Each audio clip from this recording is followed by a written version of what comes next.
Assalamualaikum warahmatullahi wabarakatuh. Waalaikumsalam warahmatullahi wabarakatuh. Bismillahirrahmanirrahim. Alhamdulillahirabbil alamin. Wa bihi nasta'inu ala umurid dunya waddin. Wa na'udzu billahi min shururi anfusina wa sayyiati a'malina. May yahdihillahu fala mudilla lahu wa may yudlilhu fala hadiya lahu. Allahumma shalli wa sallim wa barik ala nabiyyina Muhammad wa ala alihi wa ashabihi wa man tabi'al huda ila yaumil qiyamah. Rabbi shrah li sadri wa yassir li amri wahlul 'uqdatam min lisani yafqahu qawli.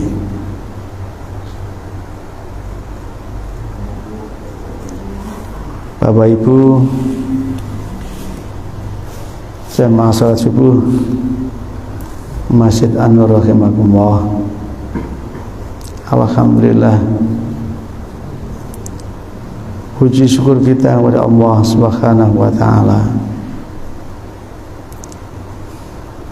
yang telah menurunkan Al-Qur'an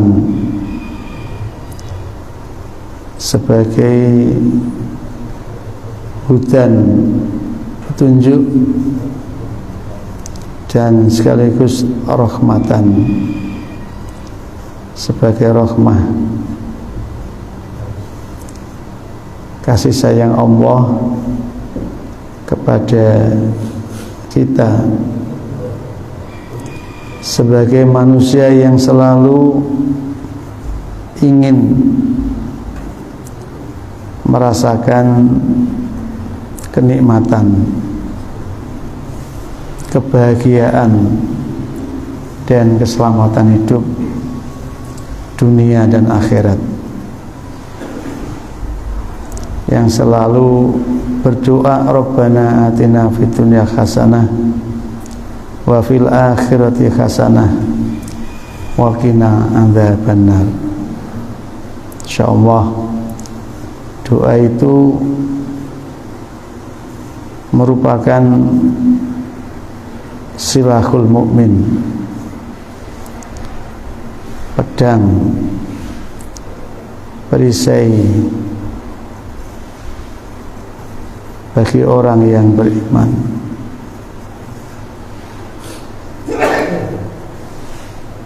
Karena orang beriman itu sadar betul tiada daya dan kekuatan melainkan pertolongan Allah kepadanya. Jadi kita ini sering menyebut la haula wala quwata illa billah. Artinya menyadari tidak ada daya, tidak ada kekuatan melainkan dengan Allah.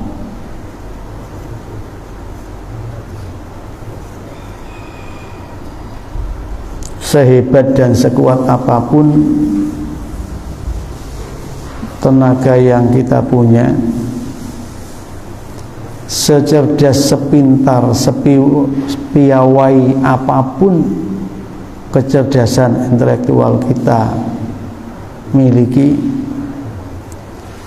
nyatanya problem yang kita hadapi tidak bisa hanya diselesaikan dengan tenaga dan pikiran kita. Bahkan sebanyak apapun kekayaan yang kita punyai, setinggi apapun kekuasaan jabatan yang kita duduki, kenyataannya pun tidak semua masalah yang menghinggapi kita, menghampiri kita itu bisa untuk diselesaikannya sendiri. Itu bukti bahwa kehidupan yang sedang kita jalani itu tidak dalam kendali diri kita, tidak dalam keinginan kita sendiri. Itu bagi mereka yang beriman, bagi mereka yang punya sandaran keyakinan yang benar.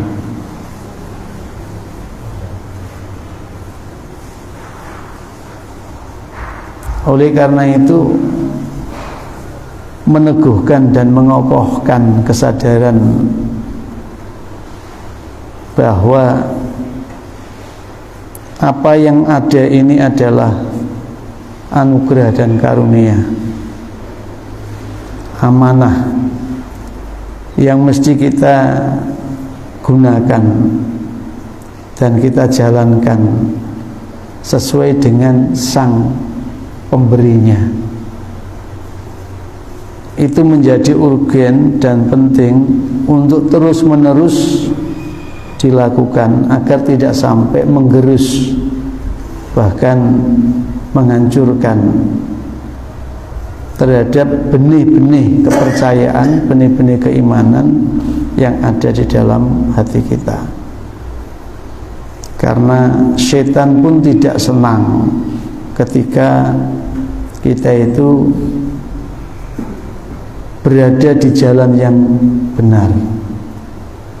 Maka ragam penyesatan dan ragam pembelokan itu dilakukan agar kita sebagai anak Adam itu bisa mengikuti langkah laku mereka. Teriring salawat dan salam semoga senantiasa terlimpah curahkan pada junjungan kita Nabi Muhammad SAW, yang kita yakin kehadiran beliau dalam kehidupan dunia menjadi suri tauladan, menjadi panutan, contoh bagaimana manusia ini menjalani hidupnya agar tujuan yang diidam-idamkan Rabbana atina fid dunya hasanah wa fil akhirati hasanah tadi bisa untuk diraihnya.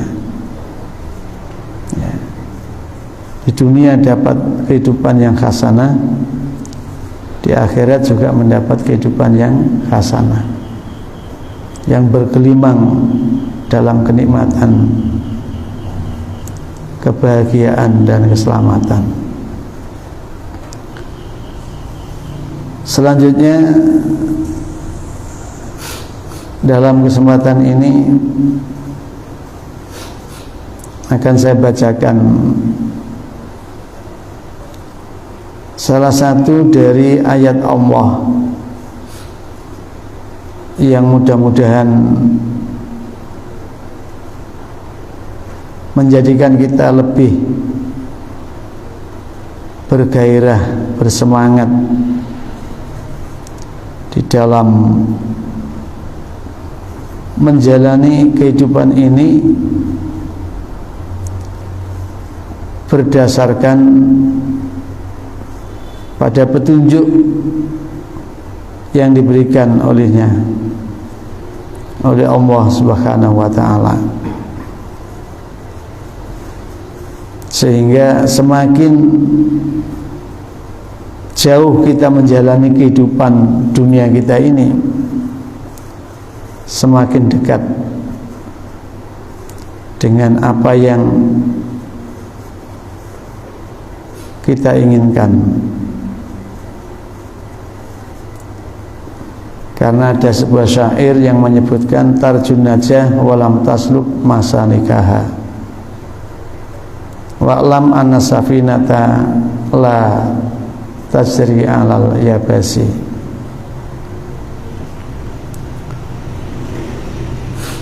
Seringkali kau mengharapkan akan kesuksesan, kemenangan, keberhasilan, tetapi kamu tidak mau untuk melalui tempat jalannya kesuksesan itu. Maka ketahuilah sesungguhnya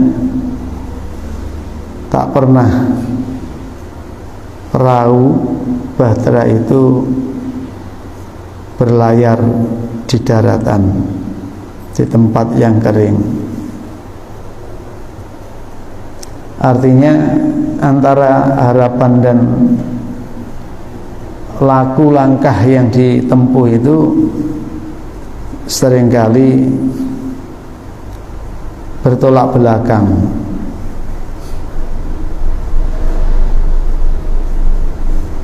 Oleh karena itu, membaca firman Allah menjadi bagian terpenting agar antara keinginan dan langkah laku hidup kita itu bisa kongruen, bisa searah, bisa selaras.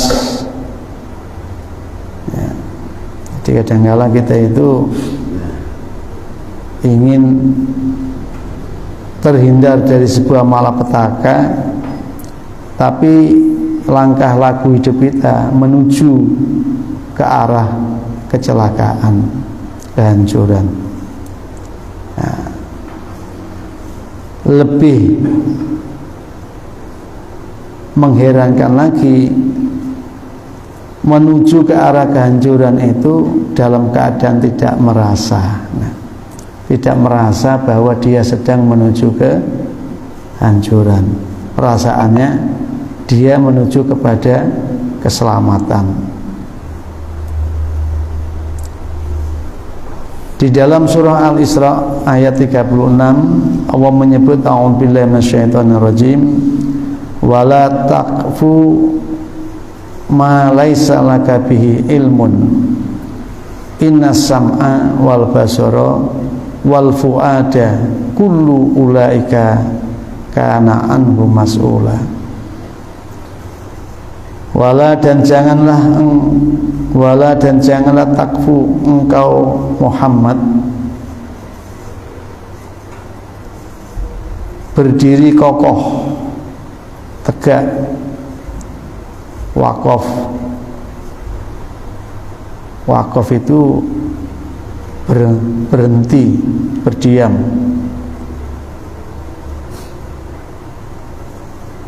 Maka ada istilah wakaf itu menghentikan dan mendiamkan harta itu tidak boleh untuk dijual, tidak boleh untuk dialih pindahkan hak, karena telah dikembalikan kepada Allah. Wakaf, wakaf itu menghentikan. Wala ta'fu dan janganlah engkau Muhammad berhenti, diam, kekeh, kekeh, kukuh, ya.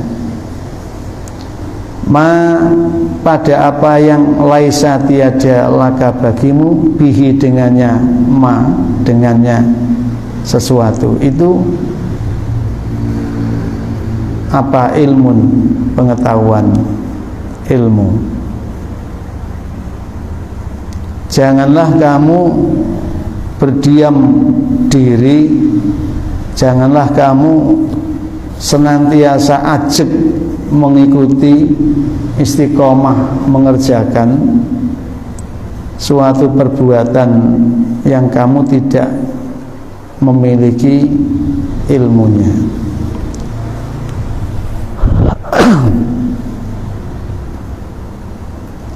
Bapak Ibu yang dirahmati Allah, ilmu sebagai sifatun yang kasifu biha al-matlub inkisafan taman. Ilmu sebagai sifat, karakter, tabiat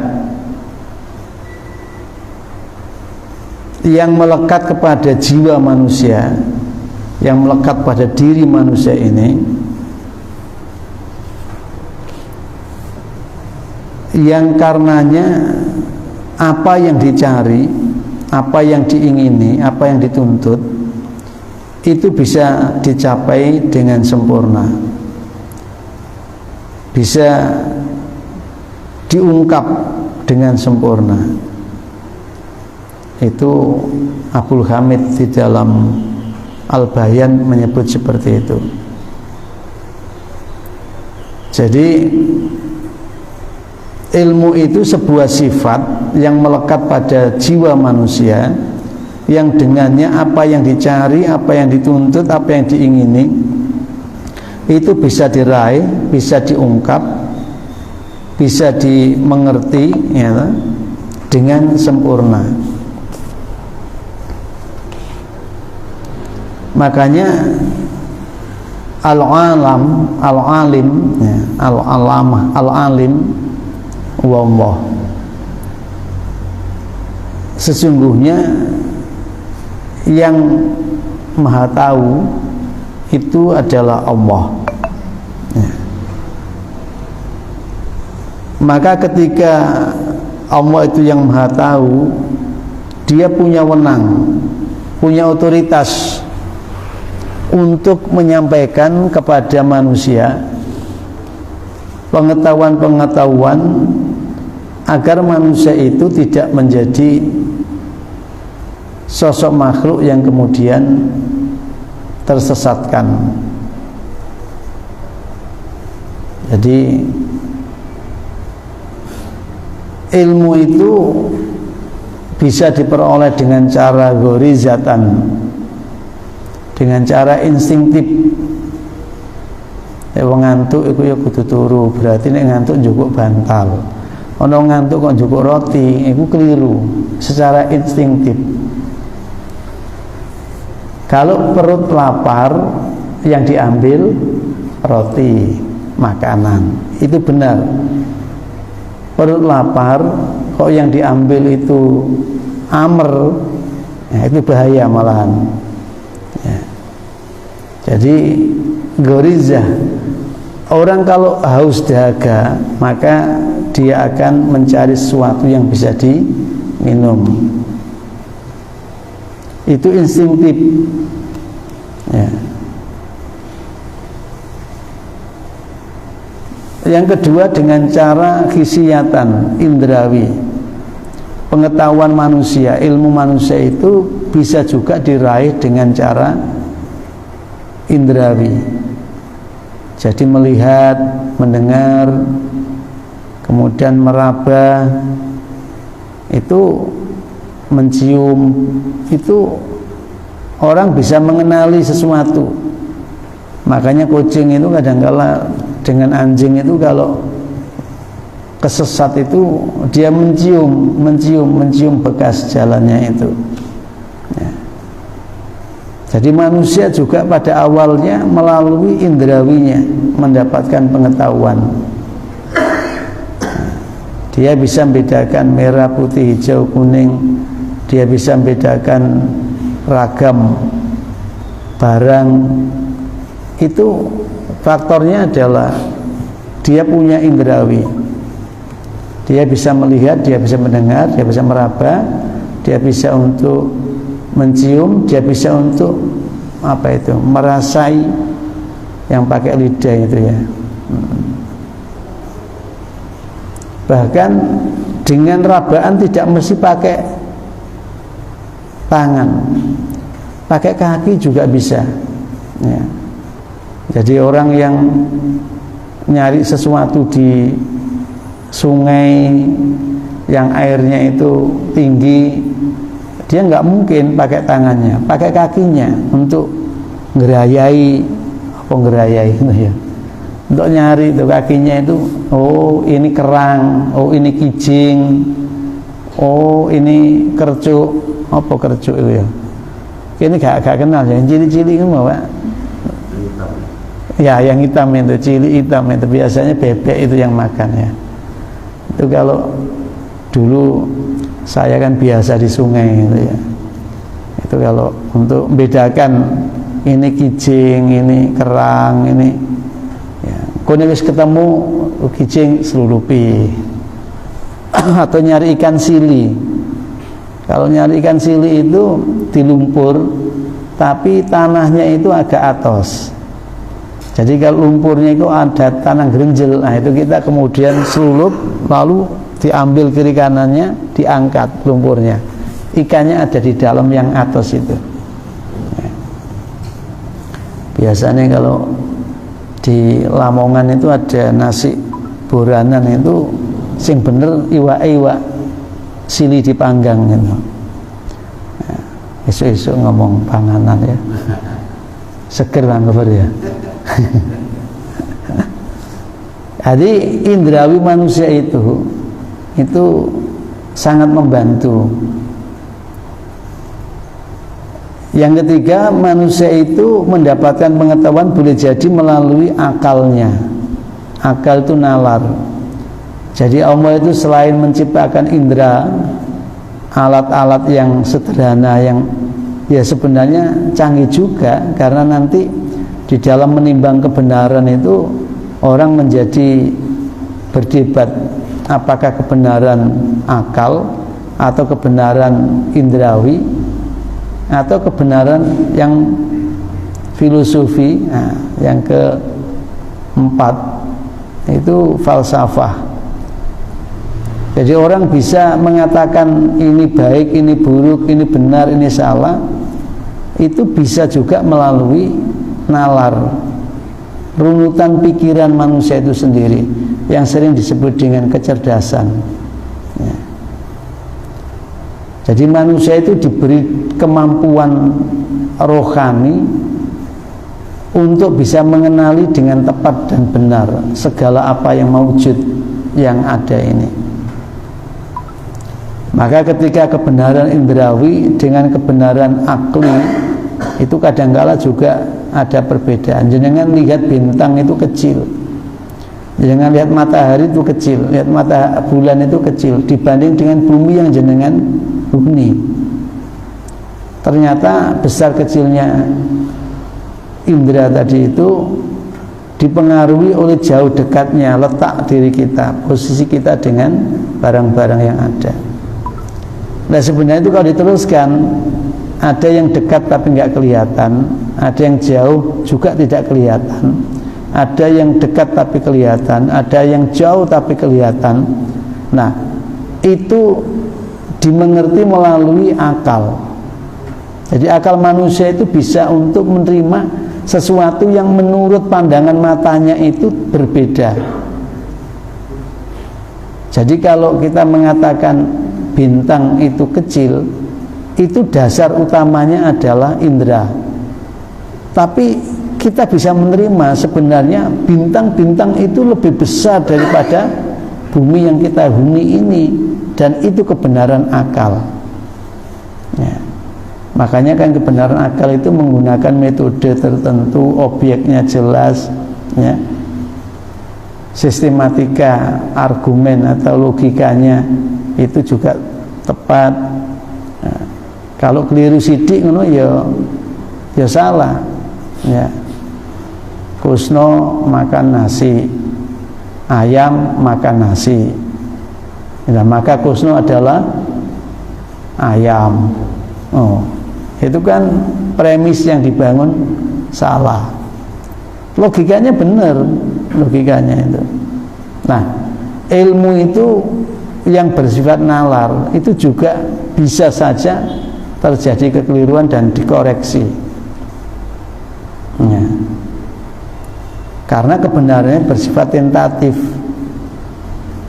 Lalu berkembanglah filsafat, berupaya untuk tidak mengikatkan pada metode tertentu, membebaskan objek yang dijadikan sebagai bahan sasaran daripada keilmuannya, kajiannya.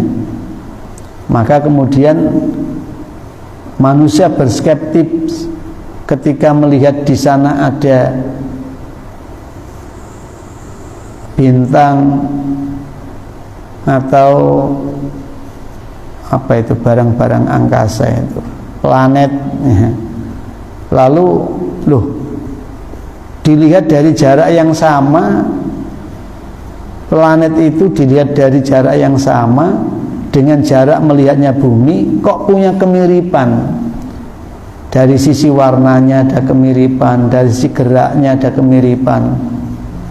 Maka kemudian dia berasumsi kalau begitu di sana ada kemungkinan kehidupan yang sama dengan kehidupan di bumi.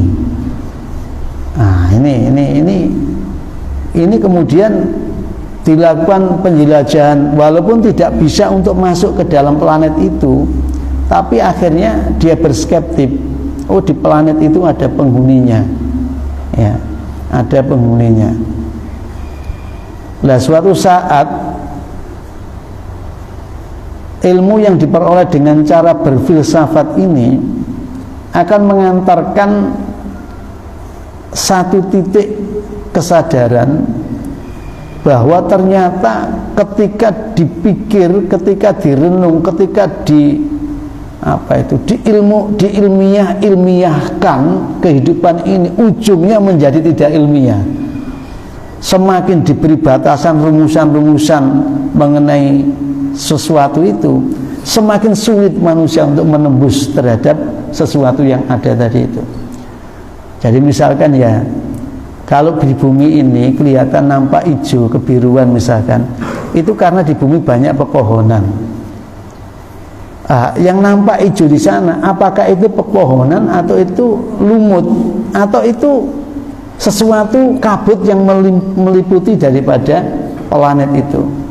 Semakin ingin manusia mengungkapnya, karena berilmu tadi itu mengungkapnya, maka peluang untuk tidak konsisten dengan temuan-temuan pada awalnya yang disebut dengan ilmu tadi berdasarkan akalnya, itu kemungkinan akan terterobos. Dan itu hanya mereka yang yatafakkaruna fi khalqillah. Ya, awak dhewe iki ora sempat tafakur sampai sejauh itu ya. Awak dhewe iki sing nang ngarepe ya kadang-kadang enggak sempat untuk diresponnya. Apa mana sing adu-adu ngono kuwi mau. Padahal ayat-ayat semesta, ayat-ayat alam di dalam Quran itu sangat berserakan. Nah, ketika sudah mentok nalar manusia yang dibebaskan sebebas-bebasnya untuk menemukan pengetahuan tadi, ujungnya tidak gaduh, maka pengetahuan yang terakhir itu adalah wahyu, yaitu apa yang diwartakan oleh sang pencipta itu. Nah, wahyu yakni kitab suci. Beruntunglah kita diberi oleh Allah kitab suci yang menjadi mukjizat terbesar dari utusan Allah yang terakhir, yang namanya Al-Quran. Maka kita harus yakin bahwa apapun bunyi yang ada dalam Quran, awak dipaham gak paham, nalar kita gaduk gak gaduk, kita harus mengatakan al-haqqu mir rabbik fala takunanna minal mumtarin. Kebenaran substantif itu adalah kebenaran dari Tuhanmu ya. Dan jangan sedikit pun ada keraguan.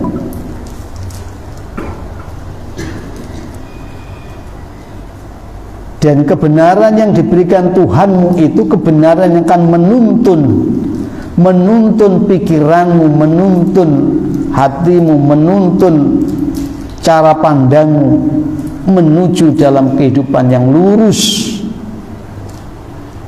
menuju dalam kehidupan yang mulia ya, yang selamat, yang bahagia. Maka didahulukan ilmu dari sarana inna sam'a wal basara wal fuada. Tadi saya katakan ilmu itu adalah sifat yang melekat kepada jiwa manusia yang karenanya manusia bisa untuk mendapati apa yang diingini, bisa menemukan apa yang dimaksudkan, bisa memenuhi apa yang dituntut jadi kebutuhan dia itu. Baru kemudian Allah menyatakan inna sam'a wal basara wal fu'ada, karena sesungguhnya piranti untuk mencapai ilmu tadi berupa penglihatan, pendengaran, bahkan fu'ad, hati, kullu ulaika kana anhu mas'ula, setiap darinya itu adalah diminta pertanggungjawaban dari pengetahuan yang diperolehnya.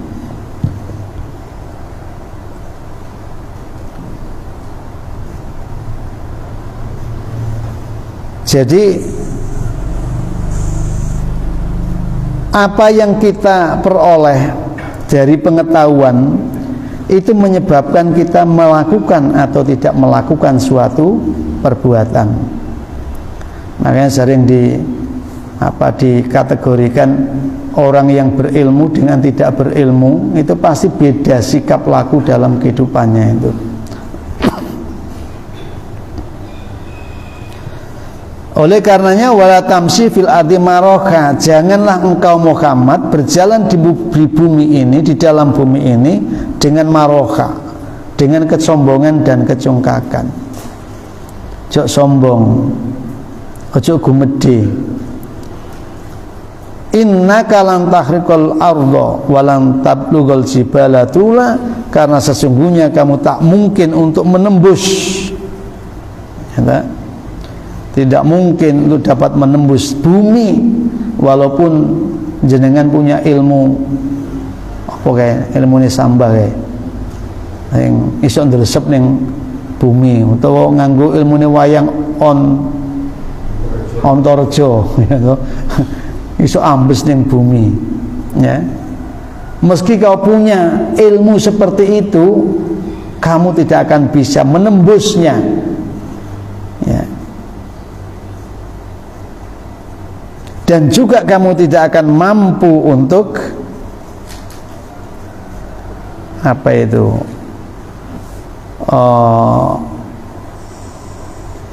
melebihi gunung-gunung yang menjulang itu, ya. Kamu tidak akan sampai dukurmu gedemu itu loh, gak iso ngalahkan gunung yang menjulang dan kokoh itu.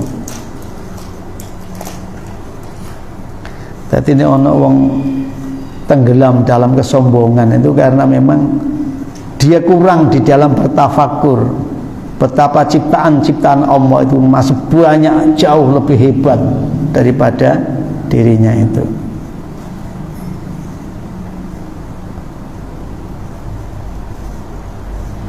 Ai maroka bil kibri wal khaila, yakni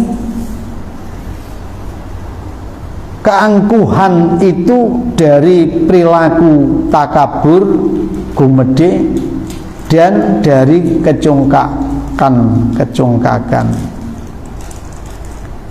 Ya. Jadi alasan Allah agar kita tidak sombong, congkak atau menjadi orang yang kemudian meremehkan itu karena tidak mungkin kamu bisa melubangi bumi ini sampai tembus, gitu. Dan juga kamu tidak mungkin untuk bisa mencapai puncak daripada gunung yang memang dicipta oleh Allah dengan banyaknya gunung-gunung rawasia, ya. Mungkin orang sekarang baru mengatakan gunung yang tertinggi Himalaya misalkan. Manusia kemudian ingin sampai di puncak Himalaya, tetapi masih banyak gunung-gunung, ya. Itu gunung yang ada di daratan, di dalam lautan juga masih banyak gunung-gunung ya. Maka tantangan Allah ini menjadi hal yang sangat menarik untuk direnungkan bagi setiap kita. Jamaah rahimakumullah. Jadi Allah memberikan arah di dalam kehidupan ini agar kita tidak menjadi orang yang pongah di dalam menjalani hidup, seolah-olah nafsunya itu bisa untuk mengalahkan apa yang ada di jagat ini. Padahal sekali lagi semesta digelar oleh Allah dengan hukum yang perlu dipaham dan dimengerti oleh kita agar kita tidak keliru dan salah dalam memperlakukannya, sehingga Rabbana atina fid dunya hasanah itu bisa terwujud ya.